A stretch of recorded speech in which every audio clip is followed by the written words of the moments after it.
അൽഫോൻസ് ടീച്ചറെ, സാറേ നമുക്ക് തുടങ്ങാം. തുടങ്ങാം.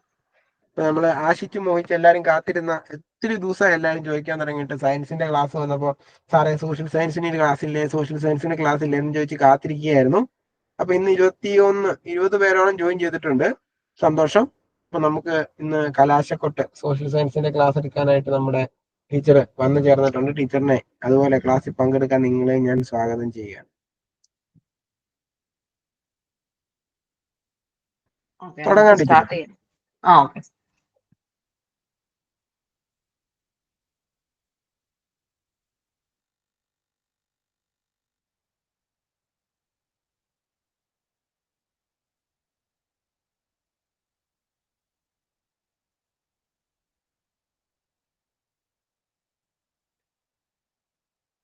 ഓക്കെ, എല്ലാവർക്കും സ്ലൈഡും അതുപോലെ തന്നെ വോയിസും എല്ലാം ക്ലിയർ ആണല്ലോ അല്ലെ? ഓക്കെ, ക്ലിയർ ആണെന്ന് കരുതുന്നു. നമ്മളെ പ്രീവിയസ് ഇയർ ക്വസ്റ്റ്യൻ പേപ്പർ ആണ് നോക്കുക. അപ്പം മാക്സിമം നമുക്ക് ക്വസ്റ്റ്യൻസ് കവർ ചെയ്യാം. ഫസ്റ്റ് ക്വസ്റ്റ്യൻ, ഇന്ത്യയിലെ ഏക സജീവ അഗ്നിപർവ്വതം. ഇന്ത്യയിലെ ഏക സജീവ അഗ്നിപർവ്വതം. Option A Krakatoa, option B mount Etna, option C mount Pelee, അതുപോലെ ഓപ്ഷൻ ഡി ബാരൻ ദ്വീപ്. ഇതിലേതാണ് ഇന്ത്യയിലെ ഏക സജീവ അഗ്നിപർവ്വതം എന്നതാണ് ഫസ്റ്റ് ക്വസ്റ്റ്യൻ. ഏതായിരിക്കും? Okay, Barren ദ്വീപാണ്.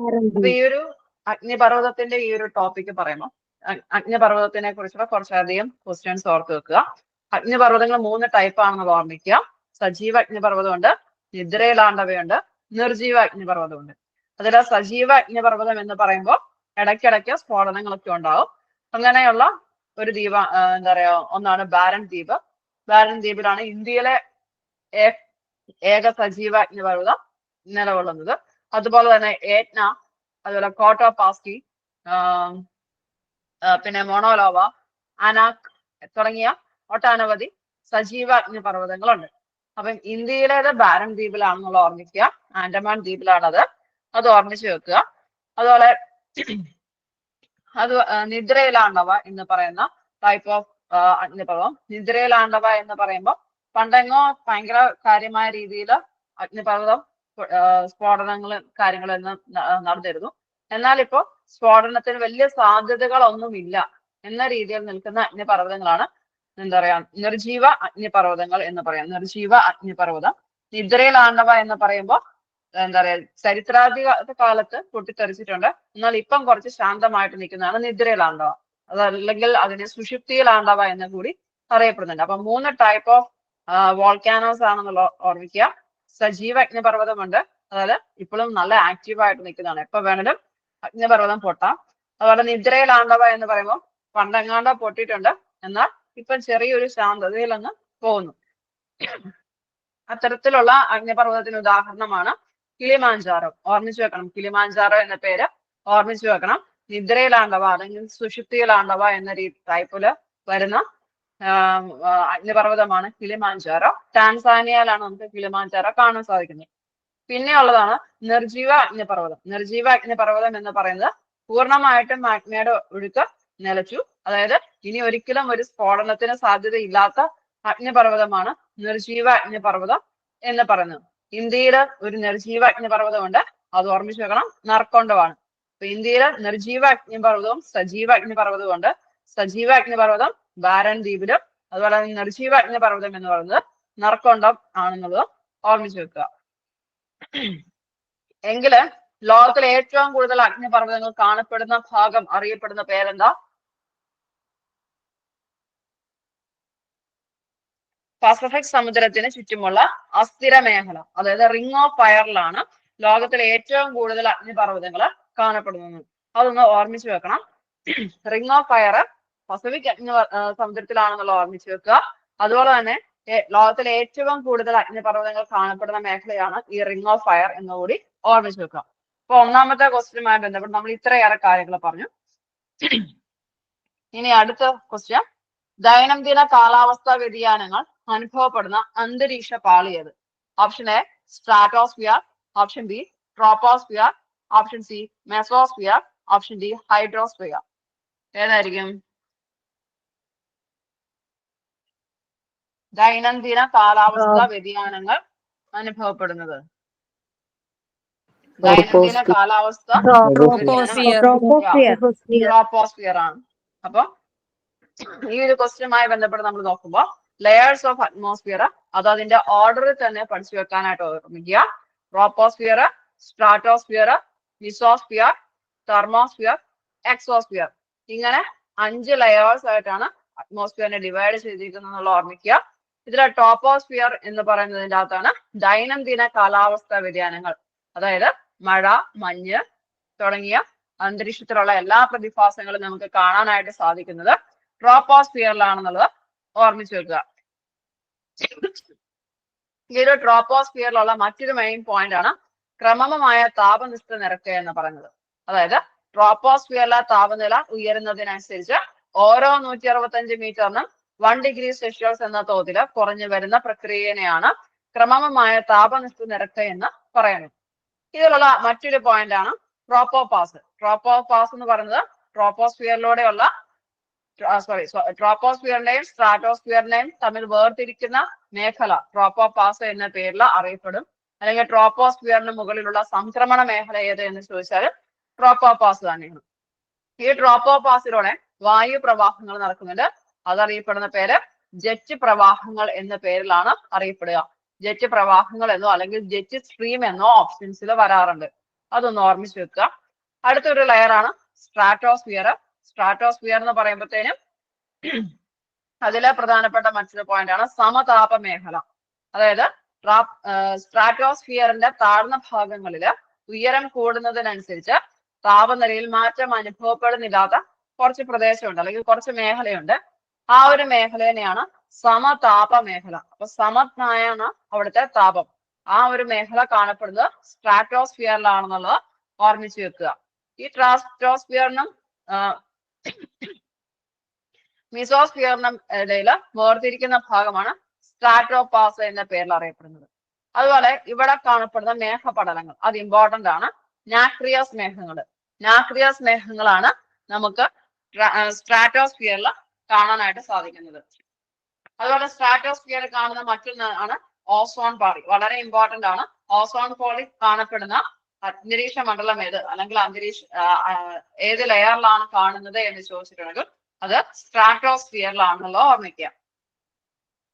അതുപോലെ ഈ ഓസോൺ പാളിയുമായി ബന്ധപ്പെട്ട് വരുന്ന മറ്റു ചില ക്വസ്റ്റ്യനുകളാണ് ഓസോൺ പാളിയുടെ നാശത്തിന് കാരണമാകുന്ന മേഘങ്ങൾ എന്ന് പറയുന്നത് എന്ത് മേഘങ്ങളാണ്?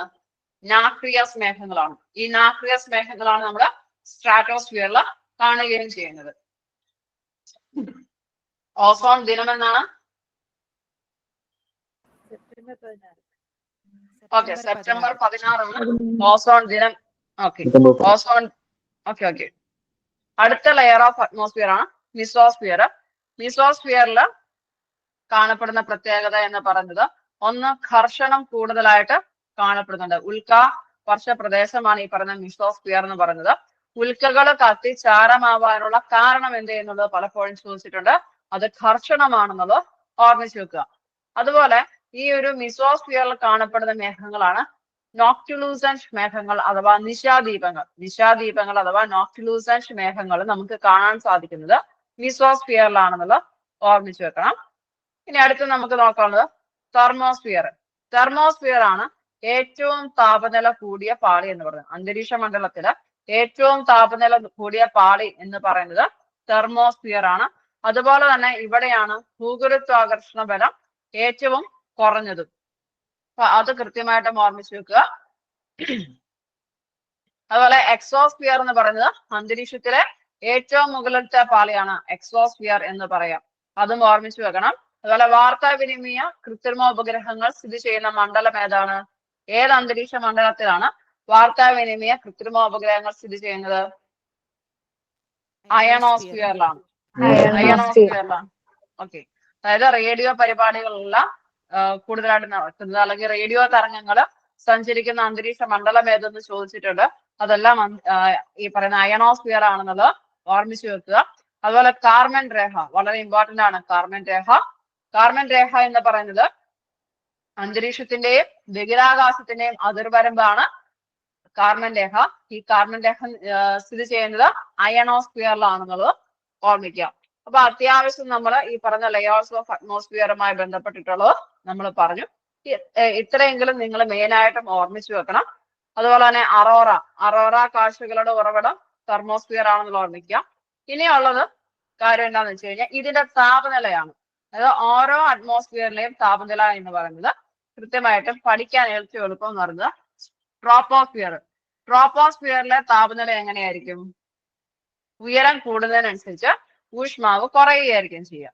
അങ്ങനെയാണെങ്കിൽ അതിന്റെ നേരെ ഓപ്പോസിറ്റ് ആയിരിക്കും സ്ട്രാറ്റോസ്ഫിയറിൽ. അത് നമ്മൾ ഒന്നുകിൽ ചെയ്യേണ്ടത് കൃത്യമായിട്ടും ഈ പറയുന്ന ലെയേഴ്സ് ഓഫ് അറ്റ്മോസ്ഫിയർ അതിന്റെ ഓർഡറിൽ പഠിച്ചു വെക്കുക.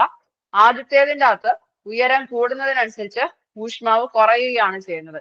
അങ്ങനെയാണെങ്കിൽ രണ്ടാമത്തേതിന് ഉയരം കൂടുന്നതിനനുസരിച്ച് ഊഷ്മാവ് കൂടുകയായിരിക്കും ചെയ്യുക. മൂന്നാമത്തേതിൻ്റെ അകത്ത് ഉയരം കൂടുന്നതിനനുസരിച്ച് ഊഷ്മാവ് കുറയുന്നു. അത് തൊട്ടടുത്തത് റിപ്പീറ്റ് ചെയ്ത് വരികയാണ് ചെയ്യുന്നത്. ഒന്നുകിൽ നിങ്ങൾ അത് കൃത്യമായ രീതിയിൽ ലെയേഴ്സ് ഓഫ് അറ്റ്മോസ്ഫിയർ അതിന്റെ ഓർഡറിൽ പഠിച്ചു വെക്കുക. അപ്പൊ പിന്നെ ഈ ഒരു പോയിന്റ് ഏതെങ്കിലും ഫസ്റ്റ് ലെയറിന് മാത്രം പഠിച്ചാൽ മതി.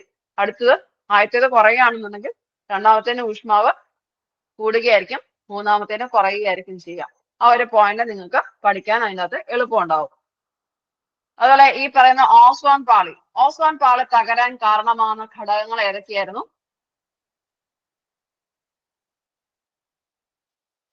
ഓക്കെ, ഞാൻ തന്നെ പറയാം. ക്ലോറോഫ്ലൂറോ കാർബണും അതുപോലെ തന്നെ കാർബൺ മോണോക്സൈഡും. കാർബൺ മോണോക്സൈഡുമാണ് ഓസോൺ പാളി തകരാൻ കാരണമാകുന്ന പ്രധാനപ്പെട്ട ഘടകങ്ങൾ എന്ന് പറയുന്നത്. Okay, next question. ഈ രീതിയിൽ നിങ്ങൾക്ക് ക്ലാസ് എടുത്ത് മുന്നോട്ട് പോയാൽ മതിയോ? ആ ഒരു പോയിന്റുമായി ബന്ധപ്പെട്ട അത്യാവശ്യം കാര്യങ്ങൾ നിങ്ങളുടെ അടുത്ത് പറഞ്ഞാണ് ഞാൻ പോകുന്നത്. മതിയോ?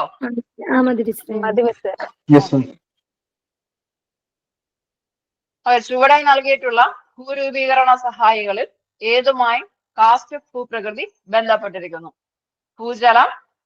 ഭൂഗർഭജലം, കാറ്റ്, തിരമാല, ഹിമാനി.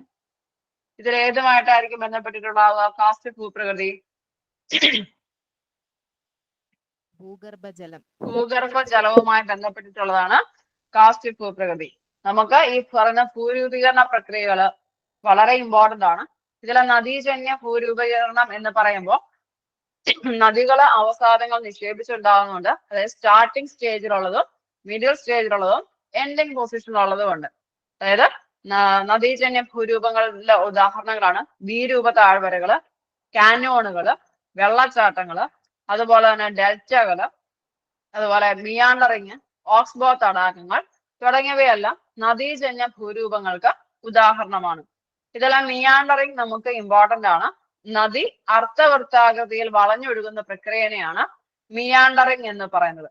അതുപോലെ ഓക്സ്ബോ തടാകം എന്ന് പറയുന്നത് റാ ആകൃതിയിലായിരിക്കും കാണപ്പെടുക.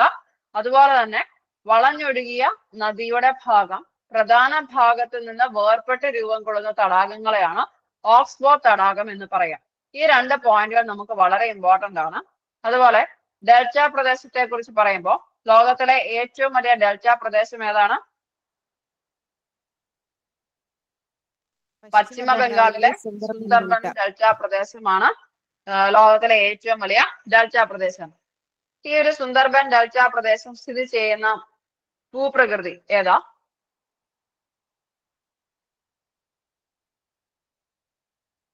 ഇന്ത്യയുടെ ഭൂപ്രകൃതികൾ ഏതൊക്കെയായിരുന്നു? ഉത്തരപർവ്വത മേഖല, ഉപദ്വീപീയ പീഠഭൂമി, ഉത്തര മഹാസമുദ്രം, അതുപോലെ പിന്നെ ഏതായിരുന്നു? തീരപ്രദേശങ്ങള്. അപ്പൊ അതിൻ്റെ അകത്തെ ഏത് ഭാഗത്താണ് അല്ലെങ്കിൽ ആ ഒരു ഭൂപ്രകൃതി ലിസ്റ്റ് ഔട്ട് ചെയ്യുമ്പോൾ അതിൽ എവിടെയാണ് പശ്ചിമ ബംഗാളിലെ സുന്ദർബൻ ഡെൽറ്റ പ്രദേശം സ്ഥിതി ചെയ്യുന്നത്? ആരോ ഇതിന്റെ ഇടയ്ക്ക് ഒരു മറുപടി പറഞ്ഞു, ഞാൻ കേട്ടില്ല. നിങ്ങൾ പറഞ്ഞേ, എവിടെയാണ് സുന്ദർബൻ ഡെൽറ്റ പ്രദേശം സ്ഥിതി ചെയ്യുന്നത്? ഏത് ഭൂപ്രകൃതിയിലാണ്?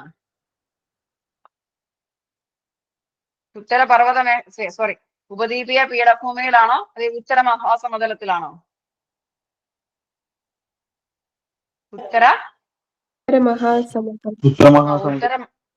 ഉത്തര മഹാസമുദ്രത്തിലാണ് പശ്ചിമ ബംഗാളിലെ സുന്ദർബൻ ഡെൽറ്റ പ്രദേശം സ്ഥിതി ചെയ്യുന്നത്.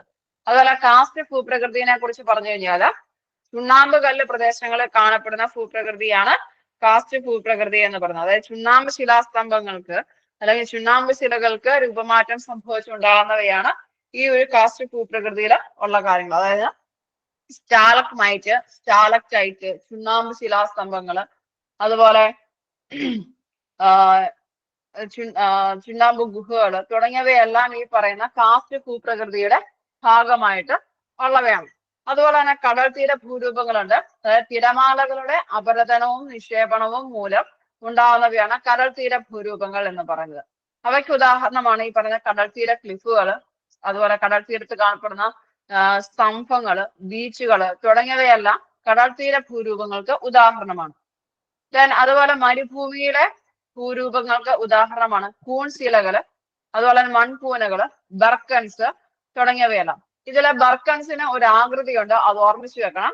ചന്ദ്രക്കലയുടെ ആകൃതിയിലാണ് ബർക്കൻസ് കാണപ്പെടുക. ഇപ്പൊ മരുഭൂമിയുടെ ഭൂരൂപം, അതായത് കാറ്റിന്റെ പ്രവർത്തന ഫലമായിട്ടാണ് ഉണ്ടാകുന്ന ഭൂരൂപങ്ങളാണ് മരുഭൂമിയുടെ ഭൂരൂപങ്ങള്. അവയ്ക്ക് ഉദാഹരണമാണ് കൂൺശിലകള്, അതുപോലെ തന്നെ മൺകൂനകള്, ബർക്കൻസ് തുടങ്ങിയവയെല്ലാം. ഇതിലെ ബർക്കൻസിന്റെ ഷേപ്പ് എന്ന് പറഞ്ഞാൽ ചന്ദ്രക്കലയിലായിരിക്കും ഇരിക്കുക. പിന്നെ ഒന്നാണ് ഹിമാനീയ ഭൂരൂപങ്ങള്. അതായത് മഞ്ഞ് ഉരുകി രൂപം കൊള്ളുന്ന ഭൂരൂപങ്ങളെയാണ് ഹിമാനീയ ഭൂരൂപങ്ങൾ എന്ന് പറയുന്നത്. ഇതിന് ഉദാഹരണങ്ങൾ മൊറൈൻസ്, സിർക്കുകള്, യു രൂപ താഴ്വരകള്. വി രൂപ താഴ്വരകള് നദീജന്യ ഭൂരൂപം, അതായത് ഒഴുകുന്ന ജലം വഴി ഉണ്ടാകുന്ന ഭൂരൂപമാണ്. യു രൂപ താഴ്വര എന്ന് പറഞ്ഞ ഹിമാനീയ ഭൂരൂപത്തിന്റെ ഉദാഹരണമാണ്. ഇതിലെ സിർക്കുകൾ എന്ന് പറഞ്ഞത് ചാരു കസേരയുടെ രൂപത്തിൽ രൂപം കൊള്ളുന്ന താഴ്വരകളാണ് സിർക്കുകൾ എന്ന് പറയുന്നത്. ചാരു കസേരയുടെ ആകൃതിയാണ് സിർക്കുകൾക്കുള്ളത്. ബർക്കൻസിന് എന്തായിരുന്നു? ചന്ദ്രക്കലയുടെ ആകൃതിയായിരുന്നു. രണ്ടും മാറിപ്പോകരുത്. ഭൂമിയിലെ മൂന്നാം ധ്രുവം എന്ന പേരിൽ അറിയപ്പെടുന്ന ഭാഗം ഏതാ? ഭൂമിയുടെ മൂന്നാം ധ്രുവം സിയാച്ചിനാണ്. ഓർമ്മിച്ചു വെക്കുക.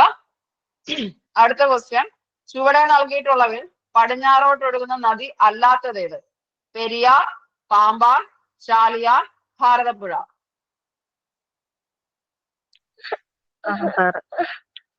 പാമ്പാർ. ഓക്കെ. അർത്ഥശാസ്ത്രം എന്ന ഗ്രന്ഥത്തിന്റെ രചയിതാവിന്റെ പേരെഴുതുക.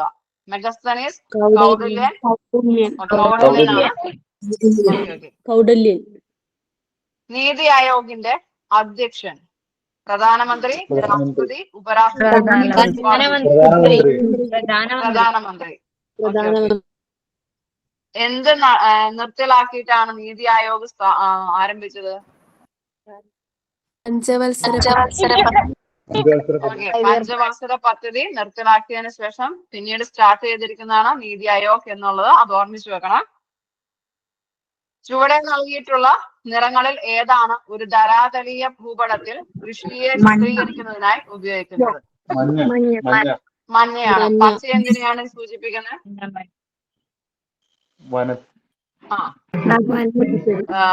വെള്ളയോ? തരിശു ഭൂമിനെ സൂചിപ്പിക്കുന്നതിന് വേണ്ടിയാണ് വെള്ള യൂസ് ചെയ്യുന്നത്. ഓക്കെ. താഴെ തന്നിട്ടുള്ളവയിൽ 1991 പുത്തൻ സാമ്പത്തിക നയവുമായി ബന്ധമില്ലാത്തതേത്? ഉദാരവൽക്കരണം, സ്വകാര്യവൽക്കരണം, ആഗോളവൽക്കരണം, പ്രൊഫഷണലൈസേഷൻ. നമുക്കൊരു ക്വസ്റ്റ്യൻ ഇതിനകത്ത് പ്രതീക്ഷിക്കാം. അതായത് ഓക്കെ 1991 പുത്തൻ സാമ്പത്തിക നയത്തിന്റെ ഉപജ്ഞാതാവ് ആരായിരുന്നു? ഈ കഴിഞ്ഞിടയ്ക്ക് മരിച്ചുപോയ ഒരാളാ. ഡോക്ടർ മൻമോഹൻ സിംഗിന്റെ ഐഡിയ ആയിരുന്നു 1991 പുത്തൻ സാമ്പത്തിക നയം. പുത്തൻ സാമ്പത്തിക നയത്തില് ഇംപ്ലിമെന്റ് ചെയ്തിട്ടുള്ള 3 കാര്യങ്ങളാണ് ഉദാരവൽക്കരണം, സ്വകാര്യവൽക്കരണം, ആഗോളവൽക്കരണം എന്നീ പറയുന്ന 3 പോയിന്റുകൾ. കൃത്യമായിട്ടും അത് ഓർമ്മിച്ചു വെക്കുക. An enquiry into the nature and causes of wealth of nations എന്ന ഗ്രന്ഥം രചിച്ചത് ആര്? ആഡം സ്മിത്തിന്റെ തിയറി ഏതാണ്? വെൽത്ത് ഡെഫിനിഷൻ ആണ്. അല്ലെങ്കിൽ എക്കണോമിക്സിനകത്ത് ഏതാണെന്ന് ചോദിച്ചിട്ടുണ്ടെങ്കിൽ വെൽത്ത് ഡെഫിനിഷൻ ആണെന്നുള്ള ഓർമ്മിക്കുക. റോബിൻസിൻ്റെത് സ്കേഴ്സിറ്റി ആണ്. സ്കേഴ്സിറ്റി ഡെഫിനിഷൻ ആണ് ലയണൽ റോബിൻസിൻ്റെത് വരിക. ഇന്ത്യയിൽ സാമ്പത്തിക വർഷം ആരംഭിക്കുന്നത് ജനുവരി ജൂൺ ഏപ്രിൽ 1 മുതൽ ഏപ്രിൽ 1 മുതൽ മാർച്ച് 31 വരെ ഉള്ളതാണ് ഇന്ത്യൻ സാമ്പത്തിക വർഷം എന്ന് പറയുന്നത്. ഓക്കെ, താഴെ കൊടുത്തിരിക്കുന്നവയിൽ മനുഷ്യ വികസന റിപ്പോർട്ട് പ്രസിദ്ധീകരിച്ചിരിക്കുന്നത് ആര്? UNDP, ലോക സാമ്പത്തിക forum, IBRD, IMF. UNDP report പ്രകാരമുള്ളതാണ് മനുഷ്യ വികസന റിപ്പോർട്ട് എന്ന് പറയുന്നത്. അതായത് HDI ഇൻഡെക്സ് എന്ന് പറയുന്നത് human development index. Human development ഇൻഡെക്സിൽ വരുന്ന കാര്യങ്ങൾ ഏതൊക്കെയാ? പെർ ക്യാപിറ്റ ഇൻകം ഉണ്ടാവും, ലിറ്ററസി ഉണ്ടാവും, മൊർട്ടാലിറ്റി റേറ്റ് ഉണ്ടാവും, ഇൻഫന്റ് മൊർട്ടാലിറ്റി റേറ്റ് ഉണ്ടാവും, അതുപോലെ ലൈഫ് എക്സ്പെക്ടൻസി റേറ്റ് ഉണ്ടാവും, ലിറ്ററസി റേറ്റ് ഉണ്ടാവും. ഇവയെല്ലാം ഉൾക്കൊള്ളുന്നതാണ് മനുഷ്യ വികസന റിപ്പോർട്ടിന്റെ ഭാഗമായിട്ടുള്ള HDI ഇൻഡെക്സ് എന്നുള്ളത് ഓർമ്മിച്ചു വെക്കുക. പ്രധാന റാബി വിള ഏത്? നെല്ല്, ഗോതമ്പ്, പരുത്തി, ചണം. ഗോതമ്പ്. റാബി, ഖാരിഫ്, അതുപോലെ തന്നെ സെയ്ദ് വിളകൾ നമുക്ക് വളരെ ഇമ്പോർട്ടന്റ് ആണ്. അതുപോലെ തന്നെ കാർഷിക കാലങ്ങൾ എന്ന് പറയുന്ന 3: ഖാരിഫ്, റാബി, സെയ്ദ്. ഇതിലെ ഖാരിഫ് വിളകള് നെല്ല്, ചോളം, പരുത്തി, തിനവിളകള്, ചണം, കരിമ്പ്, നിലക്കടല തുടങ്ങിയവയാണ് ഖാരിഫ് വിളകൾ എന്നുണ്ടെങ്കിൽ റാബി വിളകൾ എന്ന് പറയുന്നത് ഗോതമ്പ്, പുകയില, കടുക്, പയറുവർഗ്ഗങ്ങൾ. അതുപോലെ സെയ്ദിന്റെ അകത്ത് പഴങ്ങളും പച്ചക്കറികളും മാത്രമാണ് ഉൾപ്പെടുന്നത്. ഇനി നമുക്ക് ഈ ഭക്ഷ്യവിളകളിലും അതുപോലെ നാണ്യവിളകളും ഒന്ന് ഓർത്തിരിക്കണം. ഭക്ഷ്യവിളകൾ എന്ന് പറഞ്ഞാൽ ഭക്ഷ്യവസ്തുക്കളായിട്ട് നേരിട്ട് ഉപയോഗിക്കാവുന്ന വിളകളെയാണ് ഭക്ഷ്യവിളകൾ അഥവാ ഫുഡ് ക്രോപ്സ് എന്ന് പറയാം. അടുത്ത ക്യാഷ് ക്രോപ്സ് ആണ്. ക്യാഷ് ക്രോപ്സ് എന്ന് പറയുന്നത് വാണിജ്യ അടിസ്ഥാനത്തിൽ അല്ലെങ്കിൽ വ്യവസായിക പ്രാധാന്യമായിട്ടുള്ള വിളകളെയാണ് നാണ്യവിളകൾ അഥവാ ക്യാഷ് ക്രോപ്സ് എന്ന് പറയാം. അതുപോലെ മില്ലറ്റ് അഥവാ തിനവിളകളില്ലാത്ത ഏതൊക്കെ ഉൾപ്പെടും? ഓർമ്മിച്ചു വെക്കണം. ജോവാർ, ബജ്റ, റാഗി ഈ 3 തിനവിളകൾ അഥവാ മില്ലറ്റിന്റെ അകത്ത് ഉൾപ്പെടുക.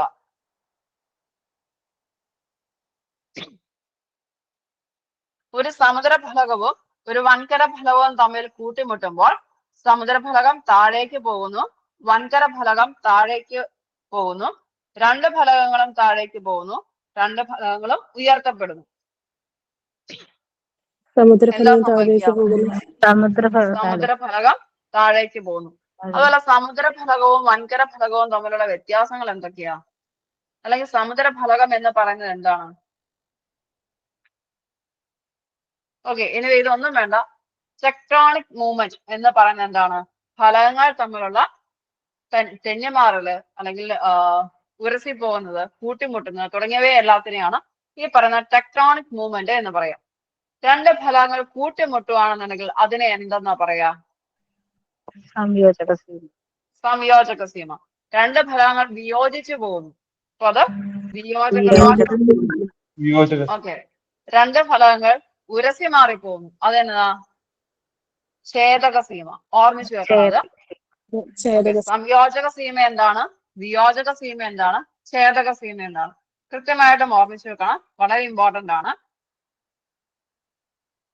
GDP-യിൽ ഏറ്റവും വലിയ അനുപാതം വരുന്നത് പ്രാഥമിക മേഖല, ദ്വിതീയ മേഖല, തൃതീയ മേഖല, ഇതൊന്നുമല്ല. പ്രാഥമിക മേഖല ഏറ്റവും വലിയ അനുപാതം എന്നാണ് ചോദിച്ചത്. തൃതീയ മേഖലയിൽ നിന്നാണ് GDP-യിലെ ഏറ്റവും കൂടുതൽ ഷെയർ ലഭിക്കുക. എന്നാൽ ഏറ്റവും കൂടുതൽ ആളുകൾ വർക്ക് ചെയ്യുന്ന മേഖല ഏത് എന്ന് ചോദിച്ചിട്ടുണ്ടെങ്കിൽ പ്രാഥമിക മേഖല അഥവാ പ്രൈമറി സെക്ടർ ആണ്. സെക്കൻഡറി സെക്ടർ അഥവാ ദ്വിതീയ മേഖലയിൽ വരുന്നത് ഇൻഡസ്ട്രികൾ സംബന്ധമായ വ്യവസായ സംബന്ധമായിട്ടുള്ള മേഖലയാണ് ദ്വിതീയ മേഖല എന്ന് പറയുന്നത്. തൃതീയ മേഖല എന്ന് പറയുന്നത് സേവന മേഖലയാണ്. അതായത് ഈ പറഞ്ഞ ഇൻഷുറൻസ്, ബാങ്കിങ്, ടീച്ചിങ് അങ്ങനെ പറയുന്ന എല്ലാ ടൈപ്പ് ഓഫ് സർവീസസുകളും ഈ പറയുന്ന തൃതീയ മേഖലയിൽ ഉണ്ടാവും. തൃതീയ മേഖലയിൽ നിന്നാണ് ഏറ്റവും കൂടുതൽ GDP ഷെയർ നമുക്ക് കിട്ടുക. എന്നാൽ ഏറ്റവും കൂടുതൽ ആളുകൾ വർക്ക് ചെയ്യുന്നത് പ്രാഥമിക മേഖലയിലാണ്. എനിവേ ഈ പ്രാഥമിക മേഖലയിൽ എന്തെല്ലാം കാര്യങ്ങൾ ഉൾപ്പെടും? കൃഷിയുമായി ബന്ധപ്പെട്ടിട്ടുള്ളത്.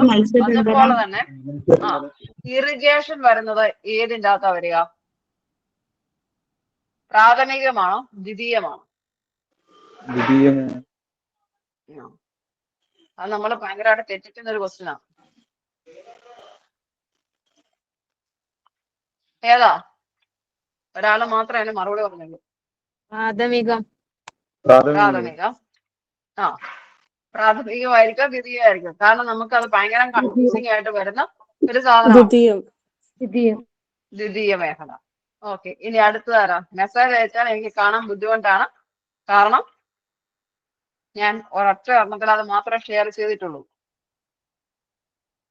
ജലവിതരണം എന്ന് പറയുന്നത് ദ്വിതീയ മേഖലയിൽ വരുന്നതാണ്. അതായത് സെക്കൻഡറി സെക്ടറിൽ വരുന്ന ഭാഗമാണ് ജലവിതരണം എന്ന് പറയുന്നത്.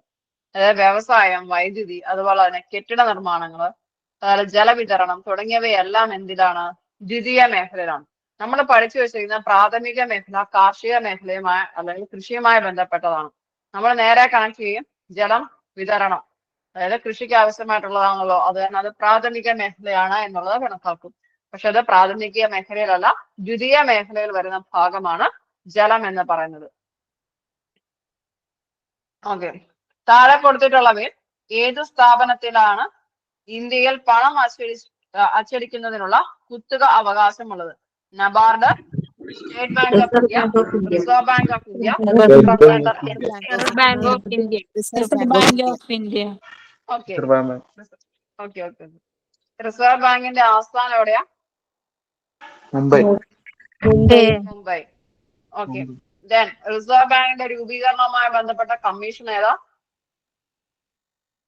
ഹിൽട്ടൺ യങ് കമ്മീഷൻ ആണ് RBIയുടെ അഥവാ റിസർവ് ബാങ്കിന്റെ രൂപീകരണവുമായി ബന്ധപ്പെട്ടിട്ടുള്ള കമ്മീഷൻ എന്ന് പറയുന്നത്. റിസർവ് ബാങ്ക് ദേശസാൽക്കരിച്ചതെന്ന RBI. റിസർവ് ബാങ്ക് ദേശസാൽക്കരിച്ചത് എന്നാണ്? വർഷം?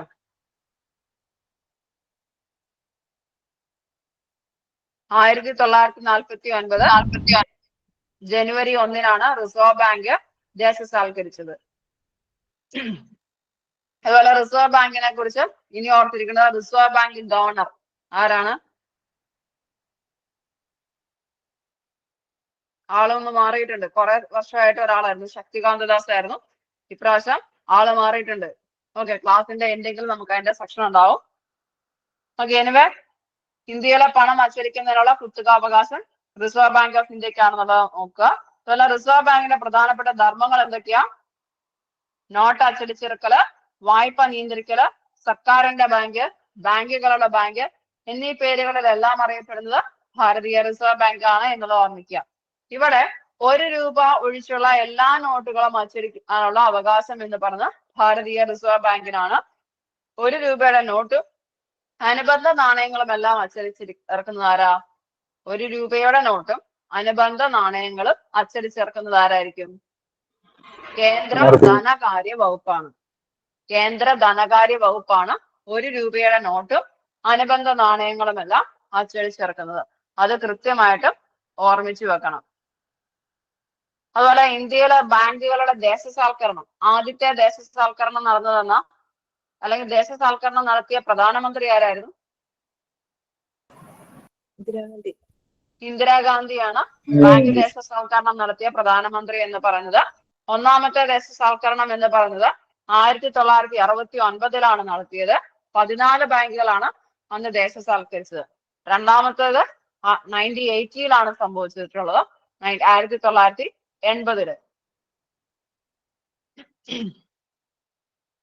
സമുദ്രഭൂവൽക്കം പ്രധാനമായും ഉൾക്കൊള്ളുന്നത് നിക്കലും ഇരുമ്പും, സിലിക്കണും അലുമിനിയവും, സിലിക്കണും നിക്കലും, സിലിക്കണും മഗ്നീഷ്യവും. ഭൂവൽക്കം എത്ര ടൈപ്പ് ഉണ്ട്? 2 ടൈപ്പാണുള്ളത്. ഏതൊക്കെയാണ്? സമുദ്രഭൂവൽക്കവും വൻകരഭൂവൽക്കവും. ഓക്കെ, ഇതിന്റെ അകത്ത് സമുദ്രഭൂവൽക്കം എന്ന് പറയുന്നത് ഏതെല്ലാം ഉൾക്കൊള്ളുന്നു എന്നാണ് ചോദ്യം.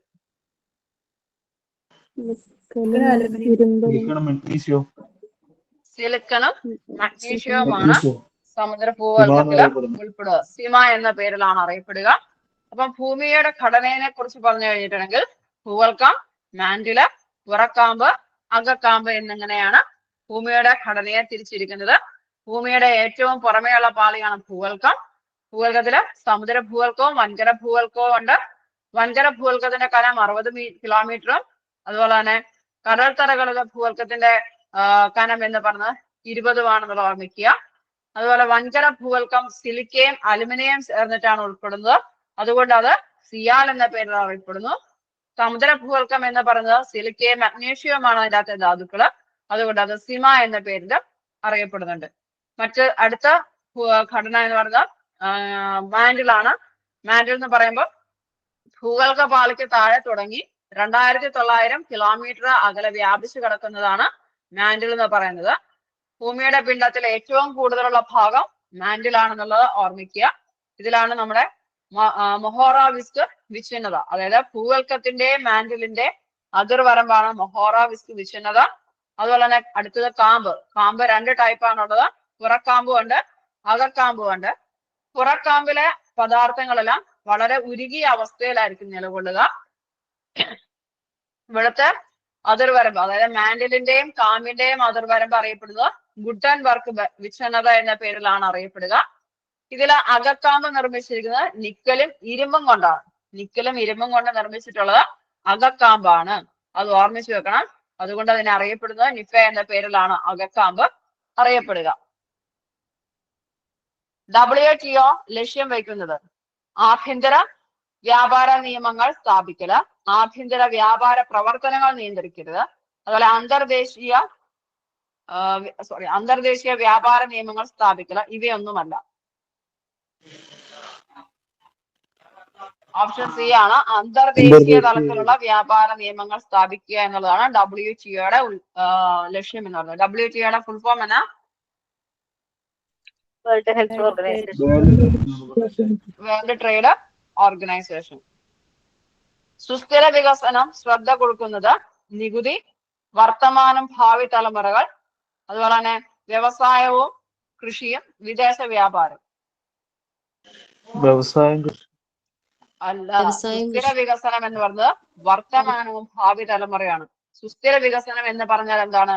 ഇന്ന വികസനം സാധ്യമാവുകയും ചെയ്യണം, അതോടൊപ്പം തന്നെ നാച്ചുറൽ റിസോഴ്സസുകളെല്ലാം സേവ് ചെയ്ത് അടുത്ത തലമുറയ്ക്ക് കൊടുക്കുകയും ചെയ്യണം. അതായത് പ്രസന്റിൽ നടക്കണം, ഭാവി തലമുറയ്ക്ക് കൈമാറുകയും ചെയ്യണം വിഭവങ്ങൾ. അതിനെയാണ് സുസ്ഥിര വികസനം എന്ന് പറയുക. സുസ്ഥിര വികസനം എന്ന് പറഞ്ഞ നമ്മുടെ 5 ഇയർ പ്ലാനിന്റെ എയിംസിന്റെ അകത്തുള്ളതാണ്. ഓർക്കുന്നുണ്ടോ? ഏറ്റവും അവസാനത്തെ 5 ഇയർ പ്ലാനിന്റെ ലക്ഷ്യത്തിൽ ഒന്നായിരുന്നു സസ്റ്റൈനബിൾ ഡെവലപ്മെന്റ് അഥവാ സുസ്ഥിര വികസനം എന്ന് പറയുന്നത്. അപ്പൊ അത് ഓർമ്മിച്ചു വെക്കുക. അതിർത്തി ഗാന്ധി എന്നറിയപ്പെടുന്നത് ആര്? ജവഹർലാൽ നെഹ്റു, അരുണ ആസഫ് അലി, ഖാൻ അബ്ദുൽ ഖാഫർ ഖാൻ, ഓക്കെ. എക്കൽ വിസറികളെ സൃഷ്ടിക്കുന്നത് കാറ്റ്, ഭൂഗർഭജലം, തിരമാലകൾ, ഒഴുകുന്ന ജലം. നല്ല എളുപ്പമാണല്ലോ. എക്കൽ വിസറികൾ, ഒഴുകുന്ന ജലം. ഓക്കെ. ശക്തമായ ഒഴുകി വരുന്ന ജലം ഏറ്റവും അവസാനം കൊണ്ട് നിക്ഷേപിക്കുന്നതാണ് എക്കൽ പ്രദേശങ്ങള്. അപ്പൊ എക്കൽ വിസറികളെ സൃഷ്ടിക്കുന്നത് ഒഴുകുന്ന ജലമാണെന്നുള്ളത് ഓർമ്മിക്കുക. ആദ്യമായി ഇന്ത്യയിൽ വാണിജ്യ ബാങ്കുകൾ ദേശസാൽക്കരിച്ച വർഷം 1974, 1969, 1975, 1991.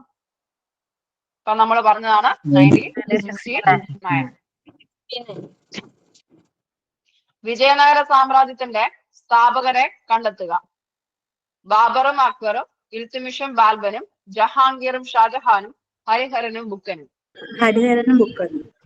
ഹരിഹരനുമാണ് വിജയനഗര സാമ്രാജ്യത്തിന്റെ സ്ഥാപകർ എന്ന് പറയുന്നത്. വിജയനഗര സാമ്രാജ്യം എന്ന് പറഞ്ഞാൽ അതിന്റെ ഇന്നത്തെ പ്രദേശം എവിടെയാ? അയ്യോ, അതൊക്കെ ഇമ്പോർട്ടന്റാ. നമ്മൾ ഒരുപാടൊന്നും ഈ പറയുന്ന വിജയനഗര സാമ്രാജ്യത്തിനെ കുറിച്ച് പഠിച്ചില്ലെങ്കിലും അത്യാവശ്യം കുറച്ച് കാര്യങ്ങൾ ഓർത്തിരിക്കണം. വിജയനഗര സാമ്രാജ്യം ഇന്ന് ഇന്ത്യയിലെ ഏത് ഭാഗത്താ? കർണാടക ഹംപിയിലാണോ? ഹംപി അല്ലേ? ഹംപി. അതെ അതെ, ഹംപിയിലാണ്. ഓക്കെ. നവോത്ഥാനത്തിന്റെ പിതാവ് പെട്രാർക്ക്, ഫാന്തെ അലഗിരി, ഇറാസ്മസ്, ഡൊണാറ്റെല്ലെ. പെട്രാർക്ക്. താഴെ കൊടുത്തിരിക്കുന്നവയിൽ നിന്നും കൂലിത്തൊഴിൽ പദ്ധതി തിരിച്ചറിയുക. അന്നപൂർണ, ഉച്ചഭക്ഷണ പദ്ധതി, മഹാത്മാഗാന്ധി ദേശീയ ഗ്രാമീണ തൊഴിലുറപ്പ് പദ്ധതി, ഗ്രാമീണ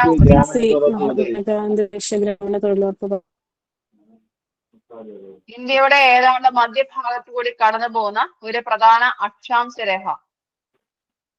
23.5 degree south, 66.5 degree north, 23.5 degree north, 66.5 degree south. 23.5 degree north ആണ് അതിന്റെ ആൻസർ വരിക. അതുപോലെ ഇന്ത്യയുടെ സ്റ്റാൻഡേർഡ് ടൈം നിശ്ചയിക്കുന്ന ടൈം ലൈൻ ഏതാ? ഇന്ത്യൻ സ്റ്റാൻഡേർഡ് ടൈം നിശ്ചയിക്കുന്ന ലൈൻ അതിന്റെ ഡിഗ്രി എത്രയാ? ഗ്രീനിച്ച് എവിടത്തേതാ? ഇന്റർനാഷണൽ ടൈം നിശ്ചയിക്കുന്ന ലൈനാണ് ഗ്രീനിച്ച്. ഞാൻ ചോദിച്ചത് ഇന്ത്യയുടെ പ്രാദേശിക സമയം കണക്കാക്കുന്ന രേഖാംശ രേഖയെ ഏതാണെന്നാണ് ചോദിച്ചത്. നിങ്ങൾ ഓർത്തിരിക്കണം. എന്തോ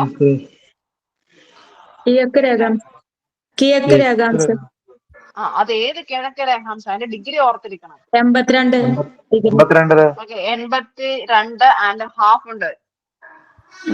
82.5 ഡിഗ്രി കിഴക്ക് രേഖാംശ രേഖയാണ് ഇന്ത്യൻ പ്രാദേശിക സമയം നിശ്ചയിക്കുന്നത്. ഇന്ത്യൻ പ്രാദേശിക സമയത്തില് അരുണാചൽ പ്രദേശും ഗുജറാത്തും തമ്മിലുള്ള സമയ വ്യത്യാസം എത്രയാ? അല്ലെങ്കിൽ കിഴക്കും പടിഞ്ഞാറും തമ്മിൽ ഉള്ള സമയ വ്യത്യാസം 2 ആണെന്ന് ഓർമ്മിക്കുക. അതുപോലെ തന്നെ ഇന്ത്യൻ സ്റ്റാൻഡേർഡ് ടൈമും ഗ്രീനിച്ച് സമയവും തമ്മിലുള്ള സമയ വ്യത്യാസം എന്ന് പറഞ്ഞാൽ 5.5 മണിക്കൂറാണെന്ന് ഓർമ്മിക്കണം. അതിനകത്ത് മിക്കവാറും ഒരു പ്രോബ്ലം ഉണ്ടാവും. സമയം ഏതെങ്കിലും ഐഡന്റിഫൈ ചെയ്യാനായിട്ട് ഉണ്ടാവും. ദെൻ രേഖാംശ രേഖയുടെ ഉപയോഗം എന്ന് പറഞ്ഞാൽ ഒരു സ്ഥലത്തെ സമയം നിർണ്ണയിക്കാൻ വേണ്ടി മാത്രമാണ് നമ്മൾ രേഖാംശ രേഖകൾ ഉപയോഗിക്കുക. എന്നാൽ അക്ഷാംശ രേഖകൾ എന്ന് പറഞ്ഞത് ഒരു പ്രദേശത്തിന്റെ അല്ലെങ്കിൽ ഒരു സ്ഥലത്തിന്റെ സ്ഥാനം നിർണ്ണയിക്കാനും ദിശ, കാലാവസ്ഥ തുടങ്ങിയവയെല്ലാം നിർണ്ണയിക്കാനും നമ്മൾ എന്തുപയോഗിക്കും? അക്ഷാംശ രേഖകൾ ഉപയോഗിക്കും. ദത്തവകാശ നിരോധന നിയമം നടപ്പിലാക്കിയത് ആര്? വെല്ലസ്ലി പ്രഭു, കഴ്സൺ പ്രഭു, ഡൽഹൌസി പ്രഭു. ഡൽഹൌസി പ്രഭു. ഓക്കെ. നമുക്ക് ഈ ഒരു ബ്രിട്ടീഷ് സെക്ഷനകത്ത് വളരെ ഇമ്പോർട്ടന്റ് ആയിട്ടുള്ള കുറച്ചേറെ കാര്യങ്ങളുണ്ട്. ഒന്ന്, ചമ്പാരൻ സത്യാഗ്രഹം. ചമ്പാരൻ സത്യാഗ്രഹം നടന്ന വർഷം ഏതാ? നിങ്ങളത് പഠിച്ചിട്ടില്ലേ? 1917 ആദ്യത്തെ ചമ്പാരൻ സത്യാഗ്രഹം എന്ന് പറയുന്നത്. ദെൻ ഖേദ സത്യാഗ്രഹം എന്നായിരുന്നു? ഓക്കെ നമുക്കത് സ്റ്റാർട്ട് ചെയ്യാം. ആധുനിക ഇന്ത്യയിലെ കുറിച്ച് പറയുമ്പോൾ ആദ്യമേ വന്നത് പോർച്ചുഗീസുകാര് ആണോ? ഇന്ത്യയിൽ കടൽ മാർഗം കച്ചവടത്തിനായിട്ട് എത്തിയ ആദ്യത്തെ യൂറോപ്യന്മാരാണ് പോർച്ചുഗീസുകാര്. അവര് കൊണ്ടുവന്നിട്ടുള്ളതാണ് ഗോതിക് ശൈലി എന്ന് പറയുന്നത്. ഗോതിക് ശൈലി ഓർത്തു വെക്കണം. അതുപോലെ ഗോതിക് ശൈലിയുടെ പ്രത്യേകത എന്ന് പറഞ്ഞാൽ കൂർത്ത ഗോപുരങ്ങളും കമാനങ്ങളുമാണ് ഗോതിക് ശൈലിയുടെ പ്രത്യേകത എന്ന് പറഞ്ഞത്. അത് കഴിയുമ്പോൾ നമ്മുടെ ഡച്ചുകാരുടെ പ്രധാനപ്പെട്ട സംഭാവനയാണ് ഹോർത്തൂസ് മലബാർക്കസ്.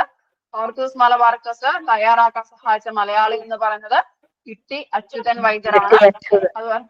അതുപോലെ സഹായിച്ച കൊങ്കണി ബ്രാഹ്മണര് 3 പേരുണ്ട്. രംഗഭട്ട്, അപ്പുഭട്ട്, വിനായക ഭട്ട്. ഇവര് 3 പേര് ഹോർത്തൂസ് മലബാർക്കസ് എന്ന് പറയുന്ന പുസ്തകം തയ്യാറാക്കാൻ സഹായിച്ചിട്ടുള്ള വ്യക്തികളാണ്. ആ കാലഘട്ടത്തിൽ നടന്ന യുദ്ധമാണ് കുളച്ചൽ യുദ്ധം. ഓർത്തിരിക്കണം. കുളച്ചൽ യുദ്ധം 1741 നടന്നത് എന്നുള്ള ഓർമ്മിക്കുക. ഡച്ചുകാരും മാർത്താണ്ഡവർമ്മയും കൂടി നടത്തിയ യുദ്ധമാണത്.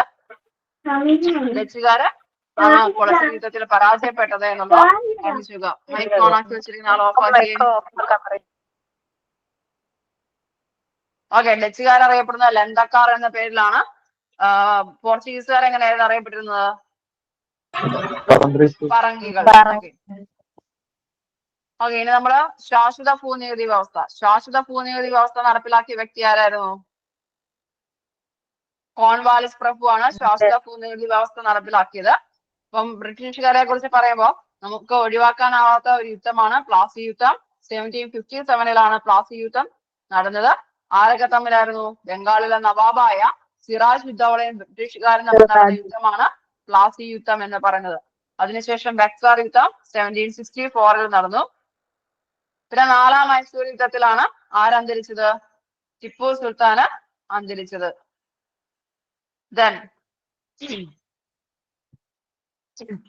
ദെൻ വെള്ളസലി പ്രഭുവിനെ കുറിച്ച് പറയുമ്പോൾ ശിശുഹത്യ നിരോധിച്ചു എന്നുള്ളത് പ്രധാനമായിട്ടും ഓർമ്മിച്ചു വെക്കുക. അതുപോലെ തന്നെ സൈനിക സഹായ വ്യവസ്ഥയിൽ സപ്പോർട്ട് ചെയ്തിട്ടുള്ള അല്ലെങ്കിൽ സൈനിക സഹായ വ്യവസ്ഥ നടപ്പിലാക്കിയത് വെള്ളസ്ലി പ്രഭു ആണെന്നുള്ളത് ഓർമ്മിച്ചു വെക്കണം.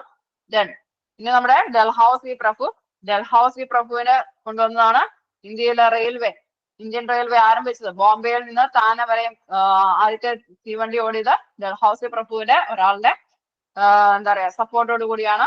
അതിനുശേഷം തപാൽ സംവിധാനം, ടെലിഗ്രാഫും ഡൽഹൌസി പ്രഭുവിന്റെ ആയിരുന്നു. അതുകൂടാതെ വിദ്യാഭ്യാസത്തിന്റെ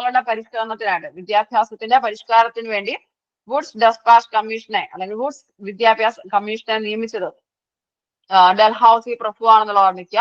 അദ്ദേഹം ചെയ്തൊരു മറ്റൊരു കാര്യമാണ് ദത്തവകാശ നിരോധന നിയമം നടപ്പിലാക്കി എന്നുള്ളത്. അപ്പൊ അത് ഓർമ്മിക്കുക. നമ്മുടെ ആ ഒരു കാലഘട്ടത്തിൽ നടന്ന ഗോത്രവർഗ കലാപം, സന്താൾ കലാപത്തിന് നേതൃത്വം കൊടുത്ത ആരൊക്കെയായിരുന്നു? സിദ്ധുവും കാനുവുമാണ് സന്താൾ കലാപത്തിന് നേതൃത്വം കൊടുത്തത് എന്നുള്ളത് ഓർമ്മിച്ചു വെക്കണം. മുന്നോട്ട് പോകുമ്പോൾ നമുക്ക് അടുത്ത് വരിക ഒന്നാം സ്വാതന്ത്ര്യ സമരം നടന്നത് 1857 മീററ്റിലാണെന്നുള്ള ഓർമ്മിക്കുക. ഉത്തർപ്രദേശിലാണ് ഏറ്റവും കൂടുതൽ കലാപകാരികൾ ഉണ്ടായിരുന്നത്. അതിൻ്റെ അകത്ത് നമ്മൾ മെയിൻ ആയിട്ടും ഇനി അതിന്റെ ഡീറ്റെയിലിങ്ങിലോട്ട് ഞാൻ പോകുന്നില്ല. മെയിനായിട്ടും ഓർത്തിരിക്കേണ്ട കാര്യം എന്ന് പറഞ്ഞാൽ ഓരോ ഏരിയയിലും ആരൊക്കെയാണ് മെയിനായിട്ടും ലീഡ് ചെയ്ത് നിന്നിരുന്നത് അല്ലെങ്കിൽ ആരാണ് ആ ഭാഗത്തെ ആളുകളെ കൺട്രോൾ ചെയ്തിരുന്നത് എന്നുള്ളത് കൃത്യമായിട്ടും പഠിച്ചു വെക്കണം. അതുപോലെ താന്തിയ തോപ്പി, നാനാ സാഹിബ്, അതുപോലെ 1857 വിപ്ലവത്തിലെ ആദ്യത്തെ രക്തസാക്ഷിയായിരുന്ന മംഗൾ പാണ്ഡെ, ഇവരുടെയൊക്കെ പേരുകൾ കൃത്യമായിട്ടും ഓർമ്മിച്ചു വെക്കണം.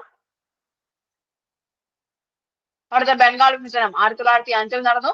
അതിനുശേഷം നമ്മുടെ മുസ്ലിം ലീഗ് രൂപീകരിച്ച 1906 ഓർമ്മിക്കുക. ദെൻ സൂററ്റ് പിളർപ്പ് നടന്ന വർഷം എന്ന് പറയുന്നത് 1907 സൂററ്റ് പിളർപ്പ് നടന്നത്. ദെൻ അതിനുശേഷം നമ്മുടെ ജാലിയൻ വാലാബാഗ് കൂട്ടക്കൊല ഓർമ്മിച്ചു വെക്കുക. ജാലിയൻ വാലാബാഗ് കൂട്ടക്കൊല 1919 നടന്നത്. പഞ്ചാബിലെ അമൃത്സറിലാണ് നടന്നത് എന്നുള്ളത് ഓർമ്മിച്ചു വെക്കുക. ഇതിനെ തുടർന്ന് സർ പദവി ഉപേക്ഷിച്ചത് രവീന്ദ്രനാഥ ടാഗോർ ആണ്. കൈസലി ഹിന്ദ് എന്ന് പറയുന്ന ബഹുമതി ഉപേക്ഷിച്ചത് 2 പേരായിരുന്നു. ഗാന്ധിജിയും അതുപോലെ തന്നെ സരോജിനി നായിഡുവും ഉപേക്ഷിച്ചു എന്നുള്ളത് ഓർമ്മിക്കുക. അതുപോലെ തന്നെ നിസ്സഹകരണ പ്രസ്ഥാനം വളരെ ഇമ്പോർട്ടന്റ് ആണ്. നിസ്സഹകരണ പ്രസ്ഥാനം 1920 നിസ്സഹകരണ പ്രസ്ഥാനം വന്നത് എന്നുള്ളത് ഓർമ്മിച്ചു വെക്കണം. ആ നിസ്സഹകരണ പ്രസ്ഥാനം പിൻവലിക്കാൻ കാരണമായ സംഭവം എന്ന് പറയുന്നത് ചൗരി ചൗര സംഭവമാണ്. 1922 ചൗരി ചൗര സംഭവമാണ് നിസ്സഹകരണ പ്രസ്ഥാനം നിരോധിക്കാൻ അല്ലെങ്കിൽ നിർത്തലാക്കാൻ കാരണമായ കാര്യം എന്ന് പറയുന്നത്. പിന്നീട് നമ്മൾ നോക്കുമ്പോൾ സ്വരാജ് പാർട്ടിയുണ്ട്. സ്വരാജ് പാർട്ടിക്ക് നേതൃത്വം കൊടുത്തത് CR ദാസും മോത്തിലാൽ നെഹ്റുമാണ്. ആ പേര് ഓർമ്മിച്ചു വെക്കണം. പിന്നീട് സൈമൺ കമ്മീഷൻ 7 അംഗങ്ങളായിരുന്നു ഉണ്ടായിരുന്നത്. സൈമൺ കമ്മീഷനെ ഇന്ത്യ സന്ദർശിച്ച സമയത്ത് വൈസ്രോയ് എന്ന് പറഞ്ഞ ഇർവിൻ പ്രഭു ആണ് എന്നുള്ളത് ഓർമ്മിച്ചു വെക്കുക. അതോടൊപ്പം സൈമൺ കമ്മീഷനെതിരെ ഇന്ത്യയിൽ ഉയർന്നു വന്ന മുദ്രാവാക്യം ഏതാണെന്നുള്ള ഓർമ്മിക്കണം. സൈമൺ ഗോ ബാക്ക് എന്ന് പറയുന്നത്. അതിനുശേഷം പൂർണ്ണ സ്വരാജ് എന്ന് പറയുന്ന പ്രമേയം പാസാക്കിയ കോൺഗ്രസ് സമ്മേളനം എന്ന് പറയുന്നത് 1929 ലാഹോർ സമ്മേളനമാണ്. പിന്നീട് വന്നത് സിവിൽ നിയമലംഘന പ്രസ്ഥാനമാണ്. സിവിൽ നിയമലംഘന പ്രസ്ഥാനം വന്നത് 1930 ഓർമ്മിച്ചു വെക്കുക. അതിന്റെ ആദ്യത്തെ ഇമ്പാക്ട് ആയിരുന്നു ഉപ്പ് സത്യാഗ്രഹം നടന്നത് 1930 ഓർമ്മിക്കുക. പിന്നീട് വട്ടമേശ സമ്മേളനങ്ങള് 1930 തൊട്ട് 30, 31, 32 കാലഘട്ടങ്ങളിലാണ് ഈ പറയുന്ന വട്ടമേശ സമ്മേളനങ്ങൾ നടന്നത് എന്നുള്ളത് ഓർമ്മിച്ചു വെക്കണം. ഇതില് ഗാന്ധിജി പങ്കെടുത്ത വട്ടമേശ സമ്മേളനം എന്ന് പറഞ്ഞ 2ാം വട്ടമേശ സമ്മേളനമാണ്. ഇത്രയും കാര്യങ്ങൾ കൃത്യമായിട്ടും ഓർമ്മിച്ചു വെക്കുക. അടുത്ത ചുവടെ നൽകിയിരിക്കുന്നതില് സംഘസാഹിത്യം ഏത്? മുദ്ര രാക്ഷസം, അഭിജ്ഞാന ശാകുന്തളം, 10 ദേവി ചന്ദ്രഗുപ്തം. പതിറ്റുപത്ത് എന്നുള്ളതാണ് സംഘസാഹിത്യം. സംഘസാഹിത്യം നമുക്ക് വളരെ ഇമ്പോർട്ടന്റ് ആണ്. എന്തോ 3 വട്ടമേശ സമ്മേളനത്തിലും പങ്കെടുത്തത്. ടീച്ചറെ വോയിസ് എനിക്ക് ക്ലിയർ ആവുന്നില്ല. 3 വട്ടമേശ സമ്മേളനത്തില് പങ്കെടുത്ത വ്യക്തി ആരാണ്? നെഹ്റു. ഹലോ, നെഹ്റു ആണോ? ഞാൻ ഗാന്ധിജിയുടെ കാര്യമാണ് പറഞ്ഞത്. ഗാന്ധിജിയാണ് 2 വട്ടമേശ സമ്മേളനങ്ങളും, സോറി 2 വട്ടമേശ സമ്മേളനം അല്ല, രണ്ടാമത്തെ വട്ടമേശ സമ്മേളനത്തില്. ഹലോ, പറയൂ. രണ്ടാമത്തെ വട്ടമേശ സമ്മേളനത്തിൽ പങ്കെടുത്ത വ്യക്തി എന്ന് പറയുന്നത് ഗാന്ധിജിയാണ്. അന്ന് ഗാന്ധിജിയും ഒപ്പം ഉണ്ടായിരുന്നത് ഇർവിൻ പാക്ട് എന്ന പേരിൽ അറിയപ്പെടുന്നത്. ഗാന്ധിജിയും ഇർവിനുമായിരുന്നു ആ രണ്ടാമത്തെ വട്ടമേശ സമ്മേളനത്തില് മെയിൻ ആയിട്ടും ഉള്ളത് എന്നുള്ള ഓർമ്മിച്ചു വെക്കണം. ടീച്ചർ ചോദിച്ച് ഞാൻ കൃത്യമായിട്ട് കേട്ടില്ല. 3 വട്ടമേശ സമ്മേളനത്തിലും പങ്കെടുത്ത വ്യക്തിയില്ലേ? നെഹ്റു. ഡോക്ടർ BR അംബേദ്കറും അതുപോലെ തന്നെ സാപ്രുവും. നെഹ്റു അല്ല, ഡോക്ടർ BR അംബേദ്കറും അതുപോലെ തന്നെ സാപ്രു ആണ് 3 വട്ടമേശ സമ്മേളനത്തിൽ പങ്കെടുത്ത ഇന്ത്യക്കാർ എന്ന് പറയുന്നത്. സംഘസാഹിത്യം വളരെ ഇമ്പോർട്ടന്റ് ആണ്. പതിറ്റുപത്ത്, തൊൽക്കാപ്യം, പിന്നെ ഏതാ?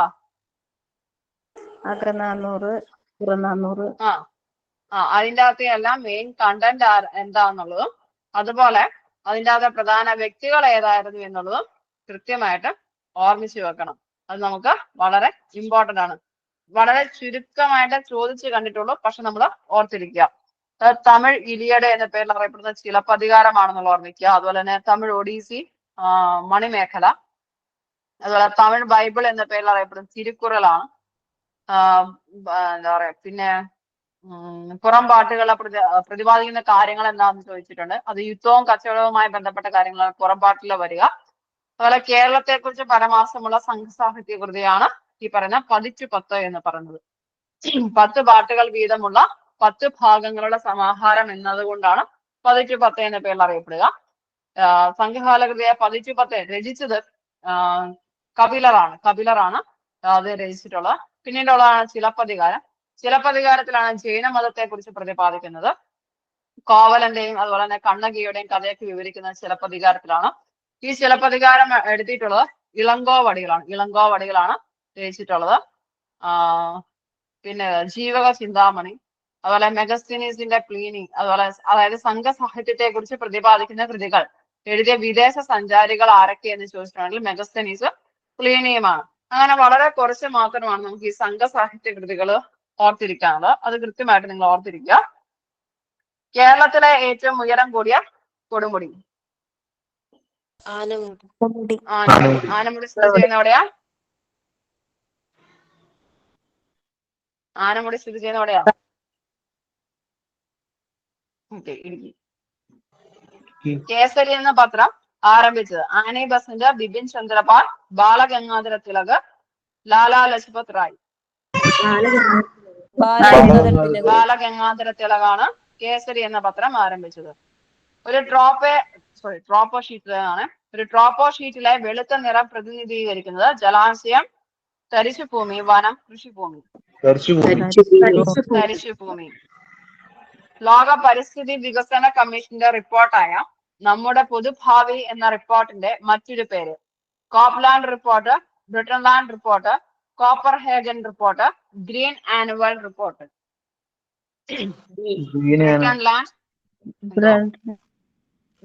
ബ്രിട്ടൻലാൻഡ് റിപ്പോർട്ട് എന്നുള്ളതാണ് അതിന്റെ നമ്മുടെ പൊതുഭാവി എന്നതിന്റെ മറ്റൊരു പേര് എന്നുള്ളത് ഓർമ്മിച്ചു വെക്കണം. അത് തുർക്കികൾ കോൺസ്റ്റാന്റിനോപ്പിൾ പിടിച്ചിറക്കിയ വർഷം 1452, 1465, 1453, 1552.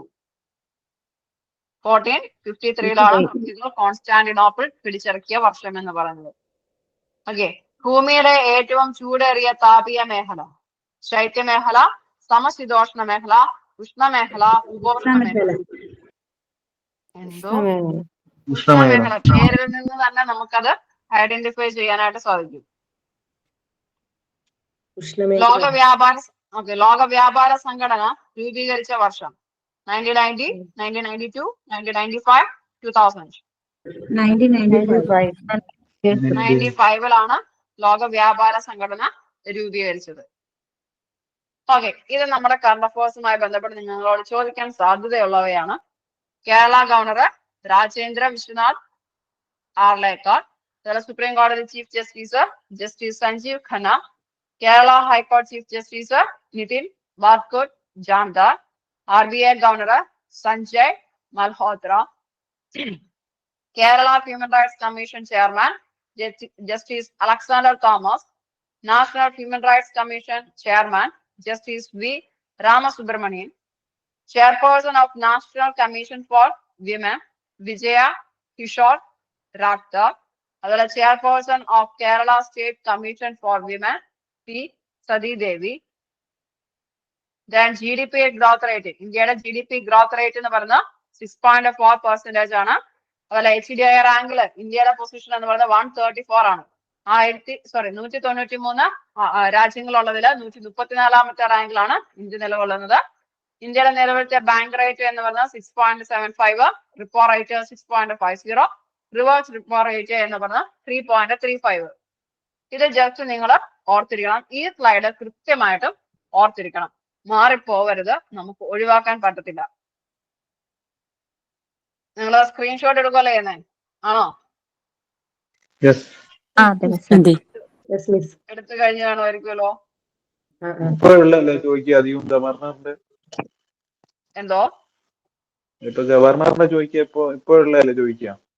ഇപ്പോഴുള്ളവരെ ചോദിക്കുള്ളൂ, കാരണം നമ്മുടെ എക്സാം വരുന്നതല്ലേ ഉള്ളൂ. ഓൾറെഡി മാറിയിട്ട് കുറച്ച് ആകുകയും ചെയ്തു. ഓക്കെ, ഇനി നിങ്ങൾക്ക് ഏത് സബ്ജക്റ്റിൽ, അതായത് ഹിസ്റ്ററി, പൊളിറ്റിക്സ്, എക്കണോമിക്സ്, ജോഗ്രഫി, ഏതിലെ ക്വസ്റ്റ്യൻസ് ഇനി കൂടുതൽ വേണം? കാരണം നമുക്കിനി ഓൾമോസ്റ്റ് നിങ്ങൾക്ക് വേണ്ടി പ്രിപ്പയർ ചെയ്തിട്ടിരുന്ന ഇത്രയും സ്ലൈഡുകളായിരുന്നു. ഇനി ഒരു 10 മിനിറ്റ് കൂടെ നമുക്ക് ബാക്കിയുണ്ട്. 8 മണിയാകുമ്പോഴല്ലോ നിങ്ങൾ ക്ലാസ് വൈൻഡപ്പ് ചെയ്യേണ്ടത്? ജോഗ്രഫി കുറച്ചും കൂടെ. ജോഗ്രഫി, പൊളിറ്റിക്സും എക്കണോമിക്സും എല്ലാം ഓക്കെ ആണല്ലോ? പൊളിറ്റിക്സും വേണം, നമുക്ക് ആകെ കയ്യിലുള്ളത് ഇനി 10 മിനിറ്റ് സമയമാണ്. ആ 10 മിനിറ്റ് നമുക്ക് എടുക്കാം.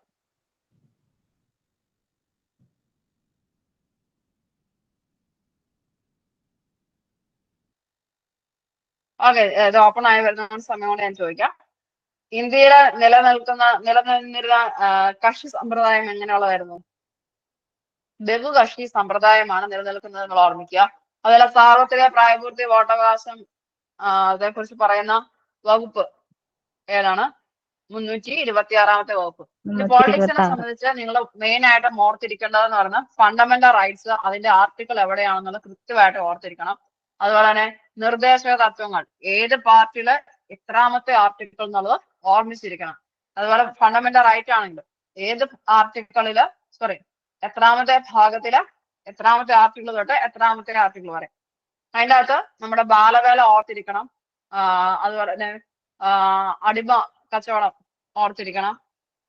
പിന്നീട് ഓർത്തിരിക്കേണ്ടത്, മെയിൻ ആയിട്ടും ഓർത്തിരിക്കേണ്ട റൈറ്റ് എന്ന് പറയുന്നത് റൈറ്റ് ടു ഈക്വാലിറ്റി ആണ്. ഏറ്റവും ആദ്യത്തെ സമത്വത്തിനുള്ള അവകാശം എന്ന് പറയുന്നത്.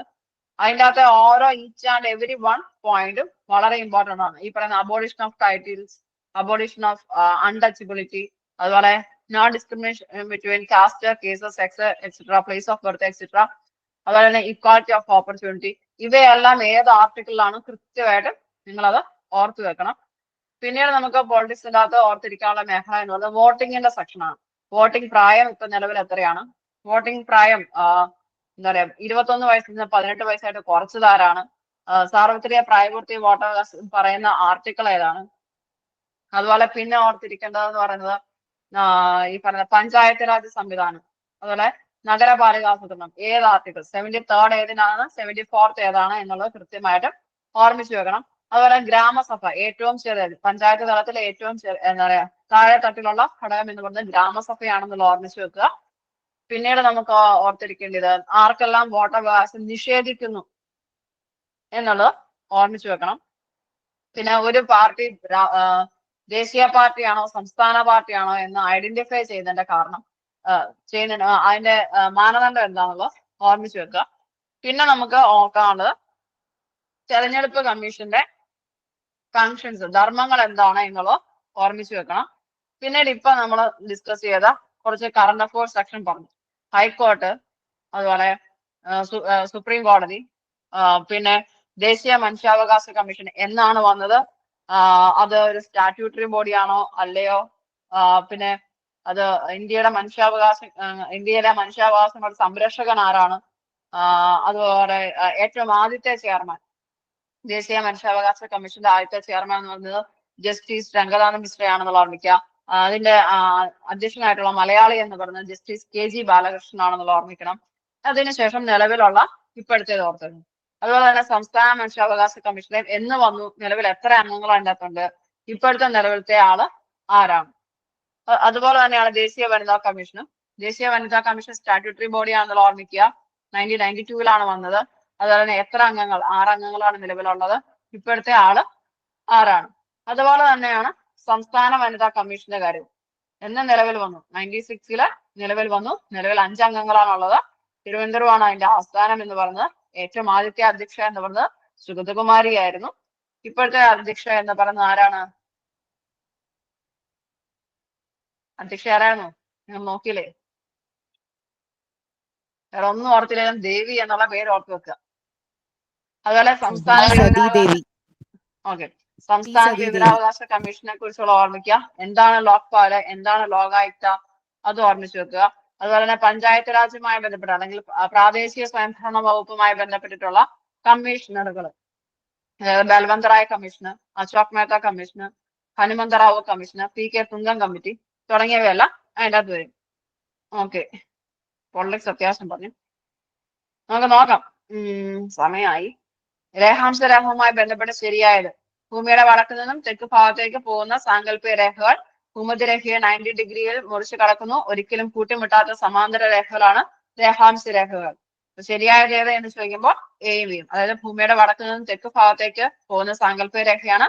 ഭൂമധ്യരേഖയെ 90 ഡിഗ്രിയിൽ മുറിച്ച് കടക്കുന്നു. ജലനക്ഷത്രം എന്ന പേരിൽ അറിയപ്പെടുന്ന ഗ്രഹം ഏത്? ബുധനാണ് ജലനക്ഷത്രം എന്ന പേരിൽ അറിയപ്പെടുക. സൗരയൂഥം, അത്യാവശ്യം മെയിൻ പോയിന്റുകൾ കൃത്യമായിട്ടും ഓർമ്മിച്ച് വെക്കുക. ഇന്ത്യയിലെ പടിഞ്ഞാറോട്ട് ഒഴുകുന്ന ഉപദ്വീപീയ നദികളിൽ ഏറ്റവും നീളമേറിയത് ഏത്? നർമ്മദ നദിയാണെന്നുള്ള ഓർമ്മിക്കുക. ഈസോസ്ഫിയർ സമുദ്രനിരപ്പിൽ നിന്ന് ഏകദേശം എത്ര ഉയരത്തിലാണ് സ്ഥിതി ചെയ്യുന്നത്? 50 കിലോമീറ്റർ മുതൽ 80 കിലോമീറ്റർ വരെയാണുള്ളത്. കറുപ്പ് നിറത്തിലല്ലാതെ ധരാതലീയ ഭൂപടങ്ങളിൽ രേഖപ്പെടുത്തിയിട്ടുള്ളത് കോണ്ടൂർ രേഖകൾ മാത്രമാണ്. റെയിൽവേയും അതുപോലെ തന്നെ അതിർത്തി ലൈനുകളും ടെലിഗ്രാഫ് ലൈനുകളെല്ലാം ബ്ലാക്ക് കളറിലാണ് വരിക. ഗ്രീനിച്ച് സമയം 11 AM ആയിരിക്കെ ഇന്ത്യൻ സമയം എന്ന് പറയുന്നത് 5.5 മണിക്കൂർ മുൻപിലായിരിക്കും. അതായത് 4:30 PM ആയിരിക്കും വരിക. താഴെ കൊടുത്തിരിക്കുന്നതിൽ ഉഷ്ണജല പ്രവാഹത്തിന് ഉദാഹരണമല്ലാത്തത് ഏത്? ലാബ്രഡോർ. അതായത് ഉഷ്ണജല പ്രവാഹവും ശീതജല പ്രവാഹവും ഉണ്ട്. അത് കൃത്യമായിട്ടും അത് ഏതൊക്കെയാണ് പേര് എന്നുള്ളത് ഓർമ്മിച്ചു വെക്കുക. കേരളത്തിലെ ആദ്യത്തെ ബയോളജിക്കൽ പാർക്ക് എന്ന് പറയുന്നത് അഗസ്ത്യവനം പാർക്കാണ്. അഗസ്ത്യവനമാണ് കേരളത്തിലെ ആദ്യത്തെ ബയോളജിക്കൽ പാർക്ക്.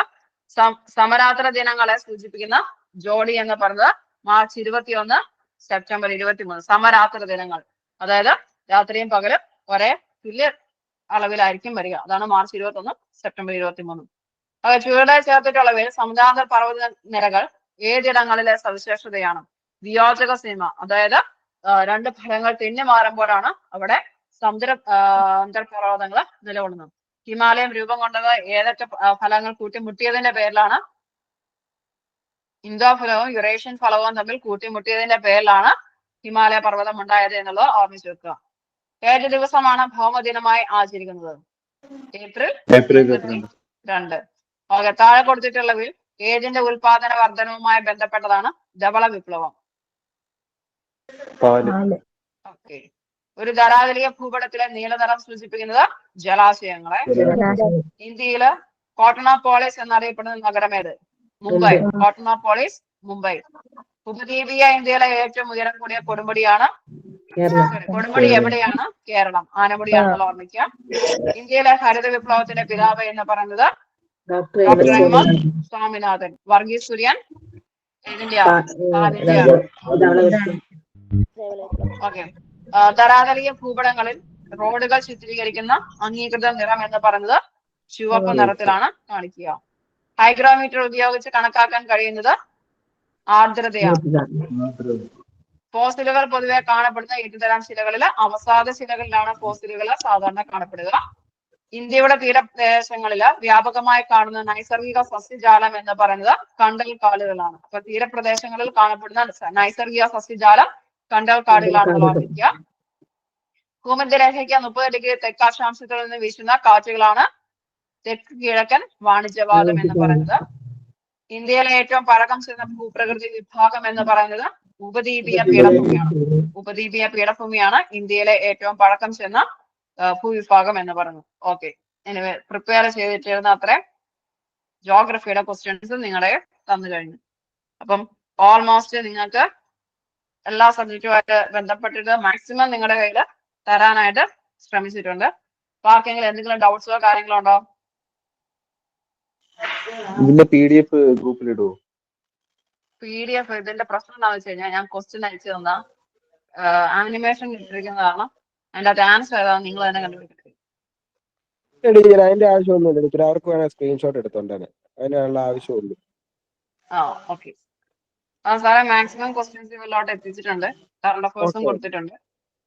ആയിക്കോട്ടെ teacher. Thank you very much. Thank you. Thank you teacher. Thank you sir. Thank you teacher. Thank you teacher.